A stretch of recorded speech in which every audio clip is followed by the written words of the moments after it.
gosto de compartilhar. Para falar um pouquinho mais de mim, né? Eu acho que faltou me apresentar melhor. O pastor me falou aí, né? Estou no terceiro ano de teologia, graças a Deus, quase no final, né? E, e eu, antes de começar essa jornada, né? Trabalhava no Tribunal de Contas do Estado do Mato Grosso do Sul como programador, e minha esposa fazia faculdade de psicologia. E aí foi muito interessante que, nesse momento, né? Deus fez um chamado para nós para sermos missionários em tempo integral. Foi muito difícil, porque a gente estava prestes a casar. Meu sogro era meu chefe, né? E ele tinha prometido montar uma casinha para nós, aumentar meu salário. Mas quando o chamado veio de maneira tão clara, tão contundente, que a gente percebeu que precisávamos realmente aceitar esse chamado, né? Era um chamado de Deus. E foi então que eu pedi demissão. Minha esposa trancou a faculdade, a gente foi, casou, e então a gente começou uma jornada aí que agora está durando 7 anos em missão. Nesse período a gente realizou várias obras na parte de saúde também, trabalhando bastante da parte da saúde, evangelismo com saúde, etc., em alguns lugares aí pelo Brasil, e a oportunidade também estar fora do Brasil. E queria muito que minha esposa estivesse aqui comigo, mas ela está estagiando no Cevisa, então a gente não então ela não pôde estar aqui presente. Quem sabe um dia a gente pode também compartilhar o assunto de saúde, eu acho que faz parte também inclusive é uma continuidade dessa mensagem, que a gente está estudando uma entrega completa. É, então esse é um pouquinho de nós. Claro que a gente tem uma história, em algum momento, quem sabe também, vocês possam ver o testemunho da minha esposa, porque no meio da comportagem, a gente teve uma aprovação muito grande na área da saúde, e graças a Deus ela foi restaurada pelo poder de Deus, e a gente pôde estar continuando aí fazer a obra do Senhor. Bom, eu ontem abordei alguns aspectos dessa entrega e pulei, né? Pulei algumas coisas por causa do tempo que nós temos, né? Então, eu gostaria de voltar novamente com outros textos bíblicos para que possamos embasar nossa mensagem na palavra do Senhor. O primeiro texto que daria um sermão, que fala também de uma entrega completa, e só esse texto é tão profundo, e muita gente lê ele sem entender a profundidade dele, que está em Mateus 22:37. Por enquanto eu não vou compartilhar a tela, tá? Daqui a pouquinho eu já compartilho com vocês. Mas está em Mateus 22:37, que diz assim: Amarás o Senhor teu Deus de todo o teu coração, de toda a tua alma e de todo o teu entendimento. Esse texto retrata claramente essa entrega completa. Ontem nós falamos da importância da entrega completa, que se nós guardarmos algo de nós mesmos dentro do nosso coração nesse processo, tomando aquilo como muito precioso na nossa vida, não querendo entregar para o Senhor Jesus para que ele mude o nosso coração, isso vai tomar conta do nosso coração. Por exemplo, a gente vê a história de Judas.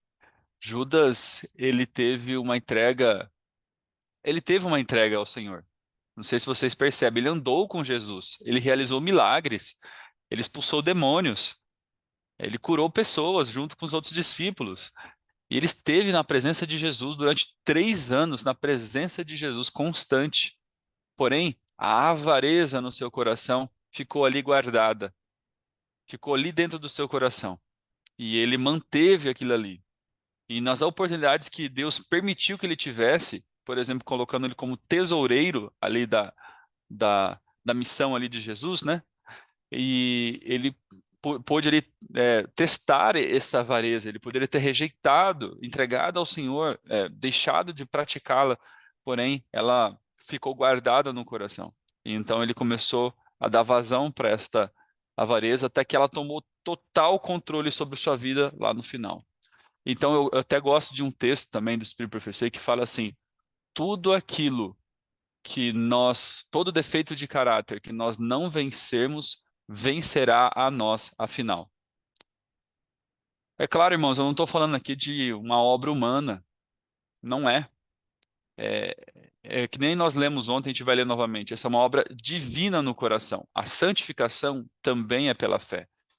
E eu quero, até nesse texto que a gente acabou de ler, mas há uma, assim, o poder de vontade que Deus nos deu, compete a gente exercê-lo.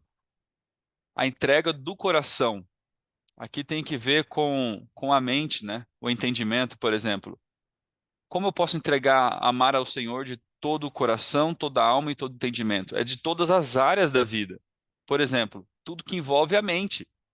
Será que eu tenho realmente preservado a minha mente, o meu cérebro, em estado saudável, para que eu possa compreender as verdades do Senhor, para que eu possa compreender melhor a palavra de Deus e ter uma comunhão maior com Deus? Eu sempre tive uma saúde bem mal cuidada, né? E isso, quando eu vou falar sobre saúde, eu não vou falar aqui, só vou dar um toquezinho para nós. Eu realmente não cuidava desta área. Mas aos 21 anos, quando Jesus começou a alcançar o meu coração, na verdade, ele sempre quis, mas eu permiti nesse momento, eu também permiti que eu precisava ter um contato mais íntimo com o Senhor. E havia algumas coisas que não deixavam meu cérebro no estado saudável para ter essa comunhão profunda com o Senhor.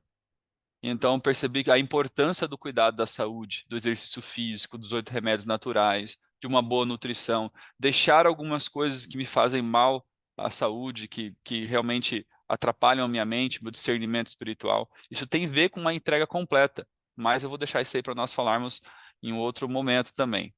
Mas outra coisa, outro texto que eu gosto muito também, também uso quando eu vou falar sobre saúde, está em 1 Tessalonicenses 5:23, que diz assim: O mesmo Deus da paz vos santifique em tudo.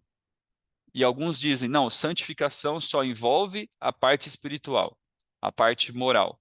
Ela faz parte, mas olha aqui, todo o vosso espírito, toda a vossa alma e corpo sejam plenamente conservados e irrepreensíveis para a vinda de nosso Senhor Jesus Cristo. Da mesma forma, a gente vê que a santificação ela envolve todo o ser. Nós somos um ser integral. Se nós não estamos bem fisicamente, nós não vamos estar bem espiritualmente. Se nós não estamos bem emocionalmente, nós não vamos estar bem fisicamente. E uma área afeta a outra.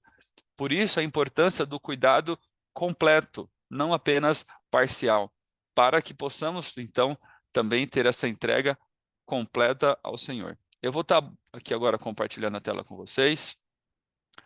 Espera aí, deixa aqui o meu trabalho não foi da faculdade. Eu vou estar aqui compartilhando e a gente vai estar no mesmo slide, só que eu vou pegar só os slides que eu não abordei ontem com vocês, tá? Vamos lá.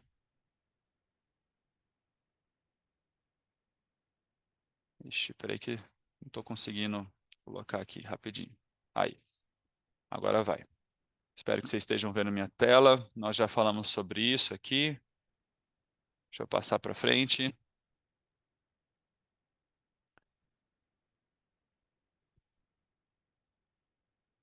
Aqui nós já lemos, já falamos dessa imagem, já falamos dos lixos que muitas vezes a gente tem no coração para que Jesus habite. Falamos sobre isso aqui que é muito importante, como identificar um ídolo na nossa vida.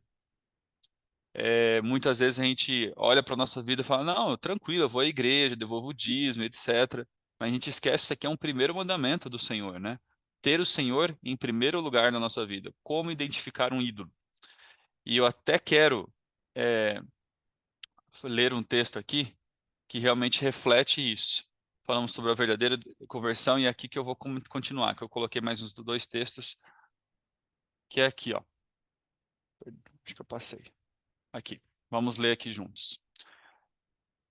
O novo nascimento, falando de uma nova conversão, consiste em ter novos motivos, novos gostos e novas tendências.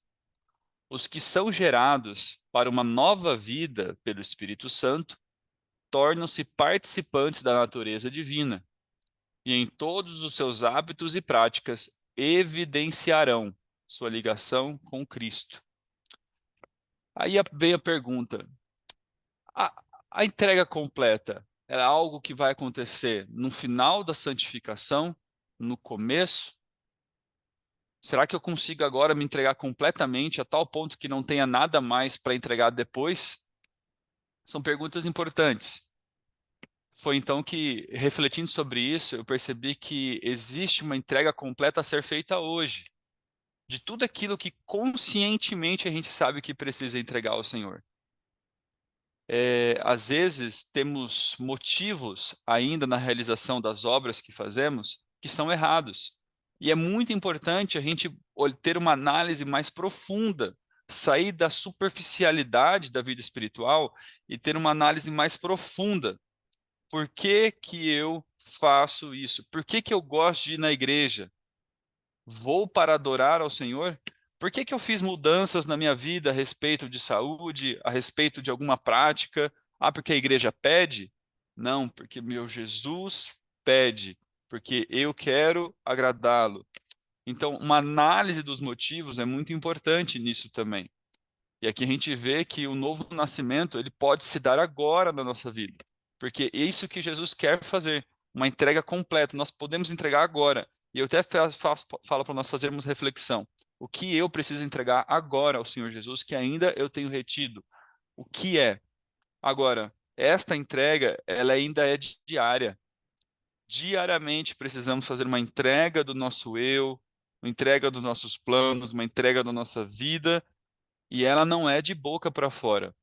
Isso é um conceito grego que entrou na nossa geração e vem afetando desde a época da Grécia, da separação entre alma e corpo, ainda céu e terra. Nós, o mundo das ideias e o mundo da realidade, sempre exaltando o mundo das ideias. Então, o corpo aqui não vale nada, não presta, aqui as coisas carnais são passageiras, então não tem efeito. O que importa é o mundo das ideias. Isso foi o que trouxe, né? Trouxeram aí da cultura grega, platônica para a nossa vida. A cultura judaica, ela ensina diferente. Por exemplo, se você fala algo, você tem que mostrar com suas ações que você crê naquilo. Se eu falo que eu amo minha esposa, mas maltrato ela, eu não amo a minha esposa. Eu estou mentindo, eu estou tendo uma cultura grega na minha vida, separando a ideia, o conceito disso. Então, muitas vezes a gente fala, eu amo a Jesus, mas vivo como quem não ama Jesus. Isso é uma separação destrutiva na nossa vida. Nós precisamos ter algo completo, né? É algo prático. Então, se eu entreguei ao Senhor Jesus, isso vai ser completamente a Jesus, isso vai ser evidenciado nos frutos do Espírito na minha vida. Como vi aqui, será que eu entreguei a minha vida hoje ao Jesus? Eu tenho novos gostos, motivos e tendências? Isso é verdadeira conversão. Porém, ela continua diariamente. Quando você tiver vencido algo que tem estado na sua vida, Jesus vai mostrar um outro aspecto. Isso vai continuar até a volta de Jesus, você descobrindo novos aspectos e, pelo poder de Jesus, vencendo coisas conhecidas que você tem hoje. E é muito importante isso, né? Uma vida cristã é uma vida vitoriosa. Porque o nosso general nunca perde uma batalha. Se nós olharmos para Cristo, o poder que ele pode realizar em nós, nós podemos ter uma vida vitoriosa ao lado de Jesus. E aqui eu quero fazer uma análise prática com os irmãos aqui, de uma análise do coração. Será que eu tenho agora Jesus no primeiro lugar na minha vida? E eu vou fazer essa análise junto com vocês, irmãos, porque eu preciso dessa análise diariamente. Lá em Antioquia, tem uma passagem lá em Atos, fala que lá foi a primeira vez que eles foram chamados cristãos. E aí Ellen White, no livro Atos dos Apóstolos, eu até falei isso ontem, mas acho que eu falei antes, mas eu vou dar uma enfatizada aqui. Foi em Antioquia que os discípulos foram pela primeira vez chamados cristãos. Este nome foi lhe dado porque Cristo era o principal tema de sua pregação, conversação e ensino. Aqui está, queridos. Qual é o principal tema da minha conversação? O que eu mais gosto de falar? Quando eu encontro ali alguém, qual é a primeira coisa que eu gosto de falar? E eu não acho errado nós termos outros tipos de conversa. Quando eu encontro o meu sogro, por exemplo, que não é adventista, eu tenho conversa sobre negócios, eu falo com ele sobre muitas coisas. É, mas isso não é errado. Mas qual é o que eu mais gosto de falar? O que está na minha afeição principal? o tema assim que se eu pudesse eu falaria sempre é a respeito da pessoa de Cristo. Se não for a respeito da pessoa de Cristo, for qualquer outro assunto que invada, até coisas que não são erradas. Falar sobre economia não é errado. Eu gosto, eu amo esse assunto, eu estudo esse assunto. Mas qual é o primeiro lugar do meu coração? O que que eu mais gosto de falar? E aí a gente vê a razão pela qual os discípulos foram chamados cristãos. E aí a gente entende a profundidade desse nome. Olha só, continuamente eles estavam repetindo os incidentes ocorridos durante os dias do seu ministério terrestre, quando os discípulos foram abençoados com sua presença. Demoravam-se, olha só, incansavelmente sobre os seus ensinos e milagres de cura. Continuando com lábios trêmulos e olhos rasos d'água, falavam da agonia do jardim, na sua traição, julgamento, execução e paciência e humildade com que havia suportado a afronta e a tortura a eles imposta por seus inimigos, e a divina piedade com que tinha orado pelos seus algozes. Sua ressurreição e ascensão e sua obra no céu como mediador do homem caído eram tópicos aos quais se regozijavam se demorar. Os pagãos bem podiam chamá-lo cristãos, uma vez que pregavam a Cristo e dirigiam suas orações a Deus por intermédio dele. Bom, queridos, essa é uma reflexão que eu deixo para nós, e aqui eu convido a você a tornar um livro como o principal, além da Bíblia. A Bíblia é sempre em primeiro lugar, mas um livro como um livro de cabeceira. E é o que eu tenho feito, o desejado de todas as nações. Que ele seja o desejado de todo o nosso coração, de toda a nossa vida, que ele seja o nosso maior interesse, que a pessoa de Cristo seja o nosso tema de conversação, ensino, porque assim nós teremos ele no primeiro lugar da nossa vida. E eu quero, para encerrar, nós falamos sobre isso aqui, e eu vou ler um texto do Desejado das Nações, a gente encerra, mas lembrando esse ponto aqui, nós não, olha esse texto aqui, eu vou até passar, nós não podemos mudar o nosso coração. Nós não podemos consagrar a Deus as nossas afeições. Isso que eu acabei de falar que o discípulo tinha não é uma obra humana, é uma obra divina no coração. Porém, há uma parte humana. Deus respeita o livre-arbítrio. Então, por exemplo, muitas pessoas falam: ah, eu preciso sentir a vontade de orar para orar. Não. Se eu estou sem vontade, é aí que eu devo orar. Eu devo entregar a minha vontade ao Senhor, que é o poder de decisão. Esse poder de decisão Deus deu a mim e a você. Então, sem vontade, esses dias eu fui fazer uma obra missionária e eu estava mal, eu estava triste, não estava bem, mas eu tinha combinado ir lá ajudar uma família carente lá perto de lá em Mojimirim. E eu fui lá, mesmo sem vontade. E quando eu estive lá, eu fui tão abençoado por aquela família, de ver o coração deles, a entrega deles, de ter ajudado eles, que mudou o meu coração. Eu fiquei bem. Então, no processo, Deus vai operando a nossa vida. Por isso a importância de participar de reuniões como essa, os cultos de quarta-feira, os cultos de sábado, estar envolvido com a missão. A gente tem que escolher servir ao Senhor. Aí Deus operará em nós a mudança do nosso coração. Porque nós vamos estar demonstrando de maneira prática, falar: Senhor, entrego minha vida ao Senhor. Entrego-me completamente a Ti. Eu sou o Teu. Toma, é teu. Como que eu mostro isso? Não é apenas pela boca. Pela boca a gente proclama, é a primeira parte. Mas a parte também que precisa ser acompanhada, nós que temos uma raiz judaica cristã, é a parte prática, precisa ser acompanhado com a parte teórica. Isso que é o livro de Tiago fala do começo ao fim, que uma fé sem obras ela é morta. Uma fé real haverá obras reais. É isso que nós precisamos compreender. E eu quero ler dois textos, na verdade. Esse aqui eu vou deixar uma promessa, duas promessas com vocês. A primeira é essa, ó. Mediante o conveniente exercício da vontade, que é o que a gente falou aqui, pode-se operar em nossa vida, em vossa vida, uma mudança completa. Amém. Isso pode acontecer. Entregando a Cristo o vosso querer, aliai-vos com o poder que está acima dos todos os principados e potestades. Tereis força do alto para estar firmes e assim, pela constante entrega a Deus, serei habilitados a viver uma vida nova, uma vida de fé. Quando Jesus estava alcançando o meu coração, eu tinha muitos gostos errados e ainda tem muita coisa para mudar, Mas naquela época eu gostava de ir em festa, gostava de balada, gostava de beber, de fazer outras coisas erradas. Eu comia muito mal, era uma lata de leite condensado depois do almoço escondido da minha mãe com um de leite ninho inteira e várias outras coisas que não glorificavam a Deus. E aí eu pensava, Senhor, viver a vida cristã vai ser sempre assim? Ficar negando o meu eu? Vou ser sempre infeliz assim? Puxa vida, será que é isso mesmo? E aí eu li um texto dos Retratos das Nações, e eu encerro com ele, que é esse aqui, ó. Toda verdadeira obediência vem do coração. Deste procedia também a de Cristo. E se consentirmos, ele por tal forma se identificará com os nossos pensamentos e ideais, dirigirá o nosso coração e espírito em tanta conformidade com o seu querer, que, obedecendo-lhe, não estaremos senão seguindo os nossos próprios impulsos. A verdade refinada, santificada, encontrará o seu mais elevado deleite em fazer o seu serviço. Agora vem o segredo de tudo, até tem uma outra palestra sobre esse tópico aqui, ó.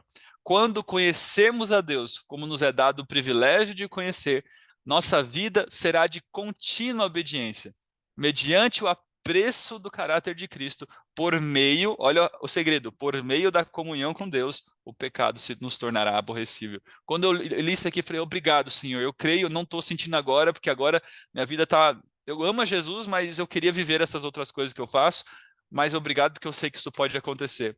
E hoje, louvado seja o Senhor Jesus, eu não tenho nenhum gosto para essas coisas que eu tinha. Eu achava que seria um infeliz cuidando da saúde, deixando as coisas que fazem mal. Mas eu percebi que eu sou mais feliz agora do que antes. Essa promessa real. Deus ele pode conceder em nós novos motivos, nova mentalidade, nova forma de pensar e a gente gostar das coisas que são celestiais. Talvez você agora goste do pecado, goste de alguma coisa que você quer conservar para você. Mas em nome de Jesus, entrega essa situação ao Senhor Jesus. E Ele pode transformar a tal forma de você gostar de fazer aquilo que Ele pede, com alegria e inteireza de coração. Que Deus abençoe a todos nós.